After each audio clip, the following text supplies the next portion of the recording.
स्वागत है आपका इंग्लिश लिटरेचर कासल चैनल में। आज आप देख रहे हैं, हम बात कर रहे हैं एनिमल फार्म की। ये एक नॉवेला है जो कि लिखा है जॉर्ज एलियट ने। बहुत ही मशहूर, बहुत ही ख़ास ये नॉवेला है और इसके बारे में जितना कहा जाए कम है। सबसे पहले पब्लिश हुआ था 17 अगस्त 1945। लिखने वाले हैं जॉर्ज ऑरवेल। इंडिया में ही पैदा हुए थे, हालांकि उस समय इंडिया अंग्रेज़ों का गुलाम था, यानी 1903 में। इनके बारे में जान लेते हैं। बहुत ही मशहूर, ये इनका असली नाम नहीं है जॉर्ज ऑरवेल, क्योंकि एज एन ऑथर उनका नाम एरिक ब्लेयर था जो सूट नहीं करता था। बहुत मशहूर वर्क लिखे हैं इन्होंने। बहुत ही ख़ास तरीके से इनका जो है परवरिश हुई। ये अंग्रेज़ों की जो है अत्याचारों को देखते आए हैं, तो ये अच्छी तरह समझते थे उन सबको। एक और इनकी सबसे मशहूर किताबों में से एक 1984, जिसकी ऊपर ही आज की तारीख में हम बिग बॉस नाम का सीरियल देख रहे हैं। यहीं से बिग ब्रदर ये कॉन्सेप्ट उठाया गया था लंदन में, और उसी का ही लंदन वाले ही सीरियल का यहाँ पे इंडिया वर्जन है बिग बॉस। बहुत ही मशहूर किताब 1984 भी। जब ये पब्लिश हुई थी, तहलका मच गया था पूरे यूरोप में और लोगों को डर हो गया था कि कहीं हम भी किसी बिग ब्रदर के गुलाम ना हो जाएं। जॉर्ज ऑरवेल क्योंकि टॉटलिटेरियन में बिलीव करते थे, उनको लगता था कि कोई ना कोई हमें पूरा कंट्रोल कर लेगा एक दिन। हमारे पढ़ने पे, हमारी सोच पे भी किसी और की हुकूमत होगी, ये उनका मानना था। इसलिए वो आज़ादी को सपोर्ट करते थे, अपने विचारों को व्यक्त करना चाहते थे। अब बात करते हैं एनिमल फार्म की, जिस किताब को हम डिटेल में पढ़ेंगे आज।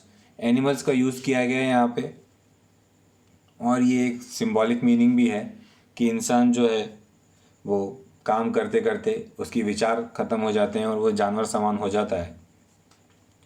जॉर्ज ऑरवेल की मानसिकता समझने के लिए हमें देखना होगा कि कैसे उन्होंने इंडिया में वक्त बिताया। वो गरीबों के साथ रहे, अंग्रेज़ों के जुल्म देखते रहे कि कैसे इंडियंस के ऊपर हुए। तो इसीलिए ये काफ़ी हद तक गरीबों का दर्द समझते थे। यही कारण है कि इनकी किताबों में आम लोगों की परेशानियाँ साफ झलकती हैं। इन्होंने एक छोटे पुलिस वाले का भी काम किया है बर्मा के, जिसके ऊपर उन्होंने कई सारी बातें लिखी हैं। आते हैं एनिमल फार्म पे। ये एक पॉलिटिकल सटायर है, फेबल भी है। क्या होता है सटायर, क्या होता है एलेगोरिकल नॉवेला और क्या होता है फेबल, ये हम आगे पढ़ेंगे डिटेल में। फ़िलहाल इस नॉवेला के बारे में जान लें। इसमें एक कहानी है जिसमें एक फार्म हाउस दिखाया गया है जहाँ पे बहुत सारे जानवर रहते हैं, और ऊपर से दिखाया गया कि हम सभी एक हैं, हम सब मिलके खुशी खुशी रहते हैं। लेकिन देखा गया कि बाद में जो है एक नेपोलियन नाम के सुअर ने सब पे राज करने लगा और अपना हक जताने लगा। ये सीधा सीधा प्रहार किया गया है रशिया में। उस समय स्टालिन नाम के एक तानाशाह की हुकूमत चलती थी, उसको सीधा सीधा निशाना करते हुए, उस पर सटायर करते हुए, कटाक्ष करते हुए इसका पोर्ट्रे किया गया। ये बच्चों के लिए किताब बिल्कुल नहीं है, क्योंकि इसका मीनिंग बहुत गहरा है, बहुत ही डीप है। अगर आप उस हिस्ट्री को नहीं जानते, अगर आपने महसूस नहीं किया कि एक तानाशाही क्या होती है, तो आप इस किताब को नहीं समझ पाएंगे। अब बात करते हैं ये फेबल कैसे है। जी हाँ, ये फेबल है, और फेबल का मतलब होता है एक ऐसी कहानी जिसमें जानवरों का इस्तेमाल किया गया हो, वो फेबल कहलाती है। तो ये बिल्कुल क्लियर कट ऐसा है कि इसमें जानवरों का इस्तेमाल किया गया है इस कहानी में, और जानवरों के रूप से इंसानों को समझाया गया है कि किस तरह तानाशाही जो है आपको नष्ट कर देती है। ये एक एनिमल फेबल है, जैसे कि जंगल बुक भी है, और भी कई सारी स्टोरीज़ हैं जो कि एनिमल्स का इस्तेमाल करके अपने विचारों को बताती है। तो जब किसी और का इस्तेमाल करके अपने विचार बनाए जाते हैं, ख़ास तौर पे जानवर या किसी और सामान को लेके, उसे एलेगरी कहते हैं। तो इसमें ये एक एलेगरी भी है, जिसमें अपना बात कहने के लिए किसी और का इस्तेमाल किया जाए, ख़ास तौर पे जानवरों का या कीट पतंगों का या चिड़ियाओं का, किसी भी तरह के। और एनिमल फार्म तो बहुत ही ज़्यादा स्ट्रॉन्ग है और उतनी ही बैलेंस भी, बहुत साफ तरीके से ये मीनिंग समझाती है कि किस तरह उस दौरान रशिया में स्टालिन नाम के तानाशाह की हुकूमत थी और वो सब पे राज करता था। और इसको बहुत ही मजाकिया रूप से समझाया गया है। यही कारण है कि ये सटायर है और बहुत ही तीखा प्रहार किया गया है और बहुत ही मजाकिया अंदाज में। अगर आप इसको पढ़ने का मौका मिले आपको तो ज़रूर पढ़िए, ये बहुत ही ख़ास वर्क है। आयरनी भी है, जी हाँ, यही विडम्बना है कि एक तरफ अगर आप बोलते हैं कि हम सब बराबर हैं तो उसको ज़्यादा हक क्यों दिए गए और हमको हक क्यों कम दिए गए, क्यों ये पक्षपात है। तो सीधी सीधी ये कटाक्ष करता है, आयरनी करता है, विडम्बना प्रस्तुत करता है और जगह जगह इस बात का जिक्र किया गया है कि कैसे गलत लोग गलत इरादे लेके सही लोगों पे, अच्छे लोगों पे राज करते हैं। अब बात करते हैं उस हिस्ट्री की जिसके ऊपर ये बेस है। कज़ार, व्लादिमीर यानी कि Lenin, Stalin and Leone. Stalin आप देख ही रहे हैं, यही वो तानाशाह है जिसने रशिया पे राज किया 1930s में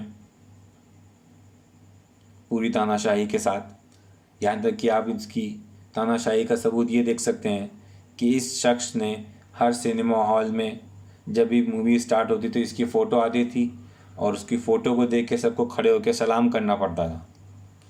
यहाँ तक हुआ था। यही वो स्टालिन है। मूवी की शुरुआत में, इंटरवल में और एंड में सब जगह आपको उसकी तस्वीर देख के सलाम करना पड़ता था। इसमें स्टालिन को नेपोलियन यानी कि लीडर वाला पिक दिखाया गया है। फार्मर जोन्स बेचारा काम कर रहा है, उसको कज़ार निकोलस सेकंड दिखाया गया है। ये रशिया का लीडर रहा है, आप देख सकते हैं, बहुत ही वीक रहा है। लेकिन स्नोबॉल जो पिग है वो एक प्योर लीडर दिखाया गया है, लियोन ट्रॉट्स्की, उसके बारे में जिक्र किया गया है।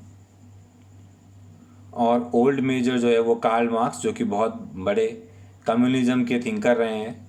कम्युनिज़्म के बारे में हम आगे देखेंगे। कार्ल मार्क्स ही थे जिन्होंने कम्युनिज़्म के बारे में बात करी कि मज़दूरों के हक़ों के बारे में, किसानों के हक़ों के बारे में जो बात करता है वही कम्युनिज़्म है। उस बारे में इसमें जिक्र किया है। कैरेक्टराइजेशन फेबल के रूप में हुआ है, इस बारे में हम बात कर चुके हैं। फेबल मतलब साफ है, जानवरों के इस्तेमाल करके।